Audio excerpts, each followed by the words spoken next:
Hello. Unfortunately, I'm obviously not in the classroom again today. I'm really hoping to be back in the room tomorrow and Friday. My apologies for teaching like this, but since I can't be in the room, this is about as good as I can do, folks. So here we go. If you've got answers for the do now, let's check them. If you don't have answers for the do now, it's probably time to pause the video and make sure you get answers first. Okay, I'm assuming that if the video is still playing, it's time to check answers. Exact and approximate value of the circumference of each circle. This was the new skill we learned yesterday. Well, for that little tiny circle, it looks like the diameter is 1, so the exact value, 1 times pi is pi. Approximate value, 3.14 times 1. That's going to be 3.14. So there's the approximate value. Circle in the middle, it looks like the diameter is 5. So 5 times pi is the exact value of the circumference. Remember, with circumference, you're kind of thinking perimeter, right? We just don't call it perimeter when it's a circle. Approximate value, 3.4 is our, 3.14 is our approximation for pi. Let's multiply that by 5. 5 times 4 is 20. Put down the 0. Carry the 2. 5 times 1 is 5. Plus 2 is 7. 5 times 3 is 15. Now, if you're thinking 1,570 seems a little bit big, remember, one of the factors had 2 digits behind the decimal point, so the product has to have 2 digits behind the decimal point. I got to sneak a decimal point in there. And the answer will actually be 15.7. I don't need the 0 behind the 7. The largest circle, it looks like the diameter is 10, so the exact value will be 10 times pi, or 10 pi. For the approximate value, I got to do 3.14 times 10. Should be able to do that in your head, because if we multiply by 10, all we do is move the decimal 1 point. Or 1 place value, I should say. Right? So 31.4 would be the approximate. Okay, so new today is going to be the area. Right? So with a rectangle or triangle, we'd find the perimeter in the area. With the circle, we find the circumference in the area. Area of a circle is pi multiplied by the square of the radius. Right? In other words, area equals pi times radius squared. Notice I have to know the radius to find the area of the circle. If we're given the diameter, we got to figure out the radius before we go any further. Again, as a reminder, pi is an irrational number. It's approximately equal to 3.14159, etc., etc. It's a decimal that goes on forever without terminating and without going into a repeat pattern. If we want the exact value, we use the pi symbol. If we want an approximate value, we'll use about 3.14. Right? 3.14 is very close to the value of pi. So, follow along on your paper. Right? So this should be on the back side to do now. I'm going to either give you the diameter or radius, and you want to come up with the exact value of the area. Number 1, let's copy down 8 for the diameter. What is the area of a circle if the diameter is 8? Well, I need to know the radius. Right? The radius is 4, right? Half of 8 is 4. So I need pi r squared. So let me see, r squared. 4 times 4, right? I need to do 4 times 4. That's 16. So I got pi times 16, but notice I write it as 16 pi. Right? Mathematicians like to put the normal-looking digits before the pi symbol. There's the exact area of that circle, 16 pi. Number 2, what if the diameter is 2? Again, I have to have the radius to find the area. The radius is 1, right? 2 divided by 2 is 1. Let's square that. And now I can do 1 times pi. Well, that's just going to be pi. Right? 1 times pi is just pi. Number 3 is a little bit quicker because we start with the radius. What if the radius is 3? Okay, well, 3 squared. 3 times 3 is 9. Answer is 9 pi. Right? If we want an exact value, it actually goes pretty quickly. What if the radius is 5? Well, 5 times 5 is 25. The area would be 25 times pi, or 25 pi. What if the diameter is 20? Oops, I need the radius. Let's divide it by 2. Radius is just 10. 10 times 10 is 100. The area, 100 pi. What if the radius is 7? Well, 7 times 7 is 49. 49 times pi is 49 pi. Next section, we want the approximate value. This is when it slows down because I'm going to actually have to multiply by 3.14. So what if the diameter is 6? Well, I need to figure out the radius squared. So half of the diameter will be my radius. So 3 squared is 9. But instead of just writing 9 pi, which would be the exact value, I want the approximate value. So I got to do 3.14 times 9. 4 times 9 is 36. Put down the 6, carry the 3. 9 times 1 is 9, plus 3 is 12. Down the 2, carry the 1. 9 times 3 is 27, plus 1 is 28. And I'll need 2 digits behind the decimal.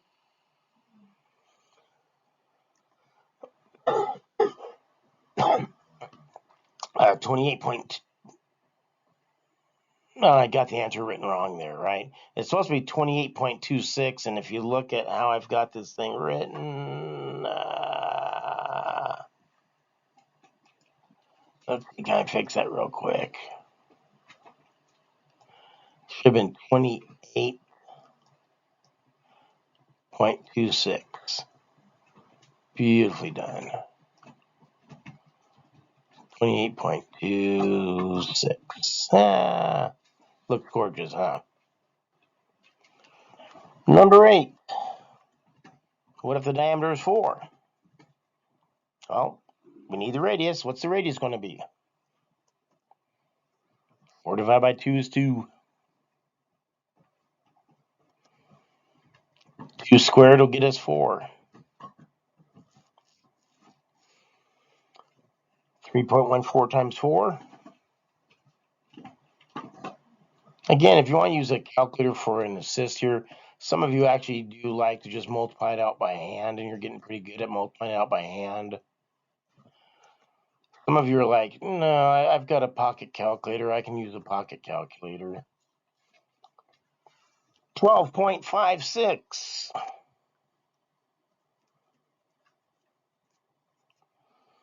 Number 9, if the radius is 1.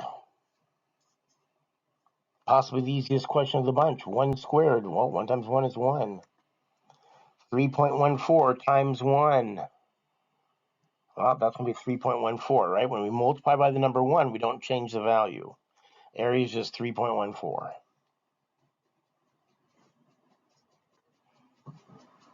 What if the radius is 100? Now, before you think, oh man, that's a huge number, this one's actually easy too. Right? Because if I do 100 squared, well, I know 1 times 1 is 1. I just got to figure out how many zeros. Well, if I do 100 times 100, it looks like there are 4 zeros. I just need a 1 followed by 4 zeros. Now, when I multiply that by pi, I'm like, that ends with 4 zeros. I better put 1, 2, 3, 4 zeros. 1 times 4 is 4. 1 times 1 is 1. 1 times 3 is 3. And it looks like I need 2 digits behind the decimal. And so for my answer, I've got 31400. Right? What we actually did there is we moved the decimal 4 places. Right? Because we multiplied by 10,000. That has 4 zeros. So the decimal moved 4 places. It moved behind the 1, behind the 4, behind a 0, and then behind another 0. Okay, so it's time for some independent work.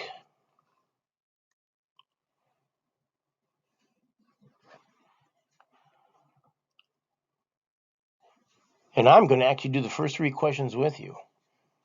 So you need to probably pause the video until everybody's got the next worksheet available. And then I'm going to actually start out working the first 3 questions with you. All right, so pause the video, get the worksheets passed out, and then we can resume. Okay, assuming everyone's got their worksheet in front of you. And again, it makes a lot more sense if you see the picture so you realize what we're talking about. You're like, oh, number 1, a circle. The diameter is 10, right? All the way across is 10. Number 2, hey, it's a circle. Radius is 5, right? Because we're going from the middle of the circle to the circle. Number 3, it's got a diameter of 14 because that's the entire width of the circle. Notice we want both the exact and the approximate value. So for number 1, since the diameter is 10, what's my first step going to be? Yeah, we got to find the radius. So when I do that, 10. Well, 10 divided by 2 will give me a 5. What do I do with that 5? Well, I got to square it, right? I got to square the radius. So if I want an exact value, it's just 25 pi. 25 times pi is the exact value of the area of that circle. If I want the approximate value, well, I got to do 3.14 times 25. Again, this might be an excellent point for a calculator assist.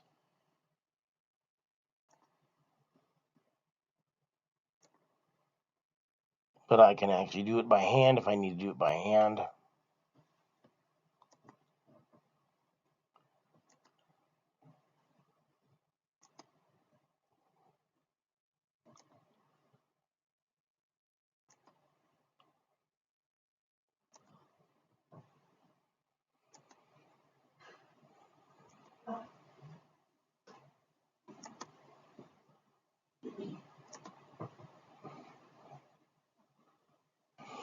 Don't forget about that decimal point, right? Because there are 2 digits behind the decimal in one of the factors. There have to be 2 digits behind the decimal in the product, right? The numbers we multiply together, we call those the factors. The answer is called the product when we are multiplying. 78.50, and I really didn't need to put that 0 there, right? I could have just put 78.5.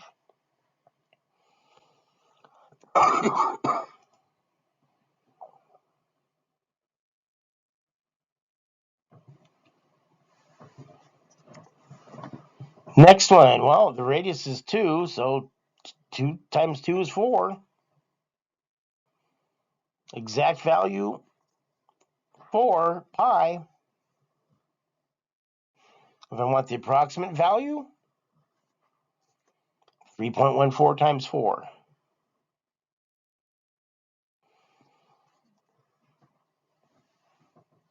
Again,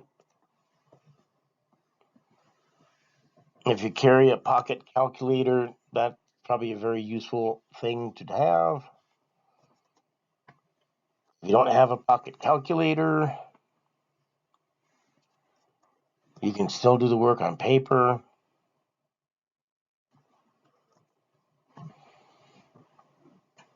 $12.56.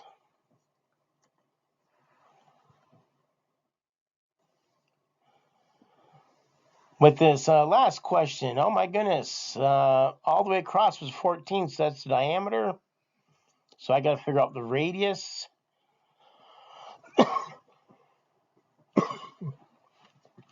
14 divided by 2 is 7.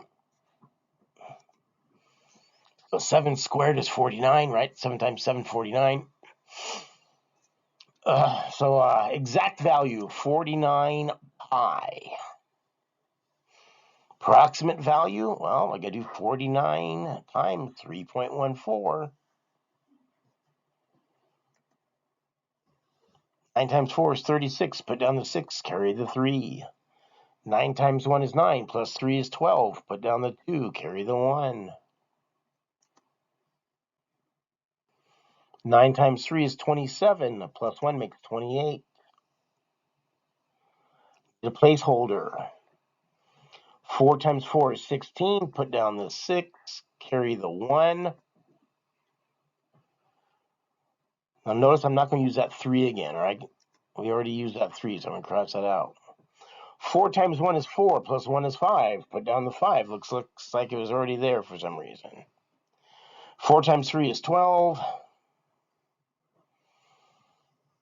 I'm not functioning all cylinders. I've got a few glitches here, but we can live with it. 6 plus 0 is 6. 2 plus 6 is 8. 8 plus 5 is 13. Put down the 3. Carry the 1. 1 plus 2 plus 2 is 5. And then finally, there's that 1. Need 2 digits behind the decimal point. 153.86.